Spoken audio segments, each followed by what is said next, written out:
Hey, Father Taylor here, and it's a somewhat brisk, very New Englandy Thursday, November 6th, and this is your weekly E-Blast.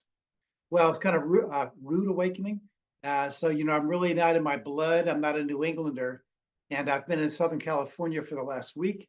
So I missed the daylight savings shift because it's just always light out there. And sometimes it did get down to about I don't know, 68, 67, but it was been very beautiful and warm, walking around in t-shirts out in the bright sun and get into a Bradley last night around midnight. And oh, that's right, it's New England. So anyway, so all you New Englanders should be rejoicing. You're almost one of your favorite hobbies, breaking leaves, is almost done because all the leaves are almost off the trees. So welcome to fall. So hey, I'm going to talk about just two things. Okay, make it three things that I want to talk about coming up. One is this Sunday with a guy whose name is Dennis Ryder, who's coming out, and he's going to be at both services and also after church. I met Dennis Ryder because I was in charge of helping him get set up for the Thrive conference, which is coming up next weekend.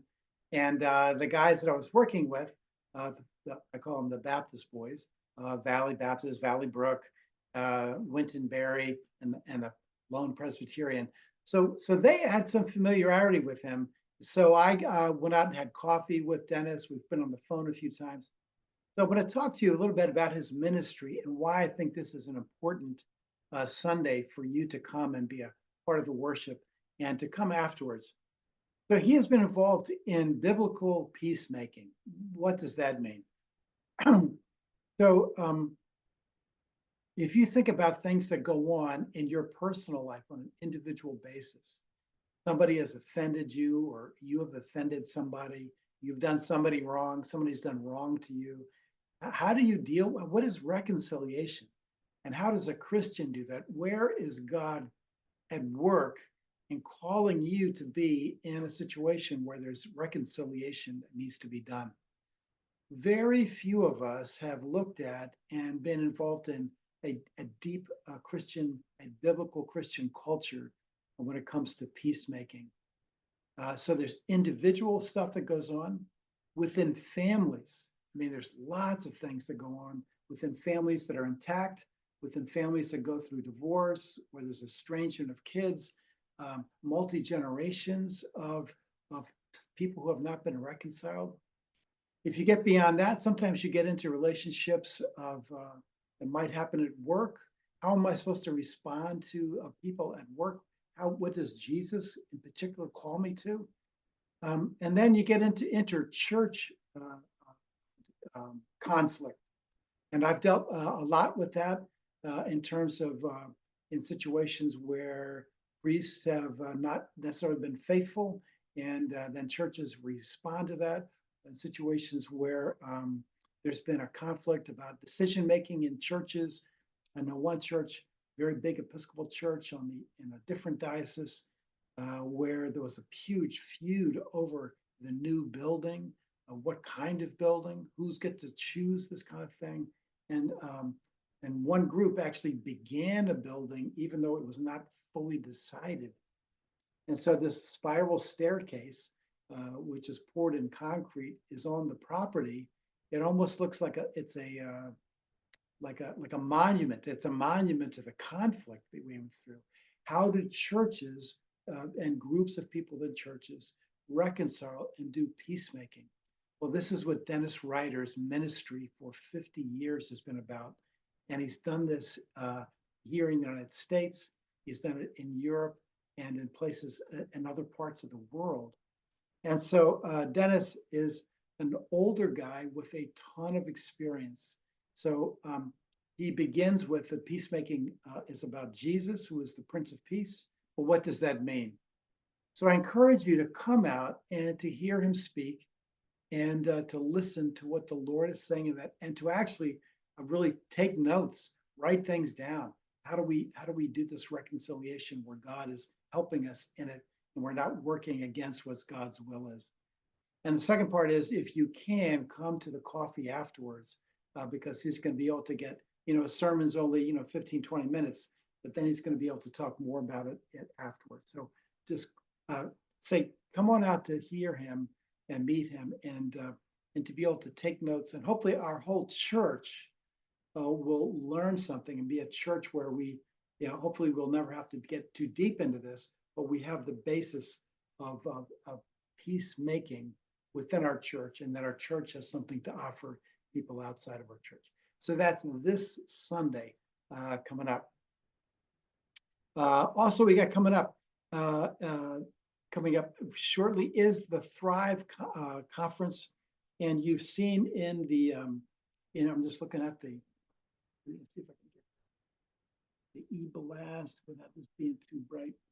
Anyway, you can see on the EBlast, we have a whole invitation. There's a whole website and link on our website. We have got a link to signing up for Thrive. The conference is free, really.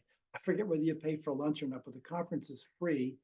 And Dennis will be again at the conference. But there's all day. There are on Saturday, just tremendous workshops, whether it's workshops about discipleship issues, parenting issues, church issues, peacemaking.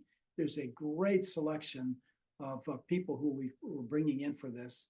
And if you just want to come to one thing and you only have Friday, come out to the worship on Friday night. The worship has always been very spectacular, in my opinion. And plus, Baptists don't know how to handle a litany. And every year, for some reason, they ask me to write a litany, and people sit there and they're not sure what to say. So I need a big group. Last year was our largest group from Trinity to be attending Thrive. I'm hoping they'll add some people to Friday night. And I'm hoping that I've invited the entire vestry for Saturday, but also some more. I would like to see more people come out. You also get to meet a bunch of people from Christians who we don't get to see. And so anyway, I invite you to come out to Friday. So check out the website and link up to that for Thrive. The last piece I want to talk about is November 23 is our celebration Sunday for stewardship. And remember, I said this to you before. One, I'm always wondering, do stewardship drives like we do, does that have any impact on the way you make your decision about what you give? Most people, particularly at Trinity, where there's been a lot of discipleship, people have gotten into some mindsets about percentage giving, which I think is a really actually helpful way to look at your giving. What percentage of my income do I want to offer to the Lord? Not paying taxes, but what I want to offer the Lord. The best biblical picture is that people gave at least 10% of what they had overall. And that came in both, people weren't getting paid in cash back before Jesus's time, but the idea of a tenth, and part of that was to pay for the Levites and the various positions of people who led the worship because they didn't do other work. And the other part was to store up money for the community, for future issues that came up that were unknown. And then another part of giving has always been to set apart another part of giving to help people who are in need. So I'm asking you this year to think in terms of giving in two ways. How can I generously give to the Lord through the church, which is the basis of our discipleship, our sending in God's mission, and who forms us? And how can I find some ways to be able to give also into ways that help people who are going through a hard time? So the places that we often do that here at Trinity have been the Kateri medical missions, which go on. That's been going on here for years. But just to remind you, a lot of folks have either aged out and gone to be with the Lord. They were big givers to Kateri. A newer generation has come and did not have the opportunity to go to Nigeria or to be a part of the early days of Kateri. So we need to be thinking about how do we impact our brothers and sisters in Nigeria. That's a great fund to give to. The Africa Education Partnership, where schools have been developed which are both attended by Muslim and Christian children and their families in places where there's used to be and often is hostility. That is a prophetic and major ministry. So that's another avenue that you should think, I'm giving to the church, but I also need to set aside for that. The discretionary account, the pastor's, rector's discretionary account, which I think I talked about last week. If you give to that account, that helps us help our own family members first. And then sometimes people beyond our family members, people who need rent, people who can't get their card fixed, people who just need food. So that's a feature. And we're still waiting to find out what our government is going to do about SNAP benefits, formerly called food stamps. That has been a major source of help for many families who are choosing between gas for car to go to work or food for the family. And so that we're still not sure what's going to happen. And so I'm not going to get into the politics side of things, but I know that like locally, our food banks and our social services out of Simsbury, they're going to need some help. So you may want to think about that as an opportunity to give. A final way I just want to mention too is we do have some small amounts that are given to the church by the pond, which is what the diocese calls lunch in the park. People have, a couple of years ago, a person who did not attend our church but wanted to support our ministry gave a very large gift to that line item for our budget. They gave directly to our ministry of lunch in the park. And so that goes a long way. But so if you'd like to give toward that, there's another line item you can give. So there's a variety of ways to give, but I want you to think in terms of, I need to continue to support our church in the church that it functions. We would hate to like, oh, I gave to water.org. That's an organization I've given to in the past, but our church went belly up. So you got to think in terms of like family first. And then beyond that, where are we looking? How can we help people in our community? And it's all an offering to the Lord. The Lord, at 8 o'clock, we say, when the offering comes in, we say, it's what David said when people brought what they had, and he offered it to God. And he said, everything we have has really come from you. And so we offer it back unto you. All things come of thee, O Lord. Unto the on do we offer. So that's what we say at 8 o'clock every Sunday. So anyway, so we got Dennis Ryder this weekend. We have Thrive the next weekend. Please sign up.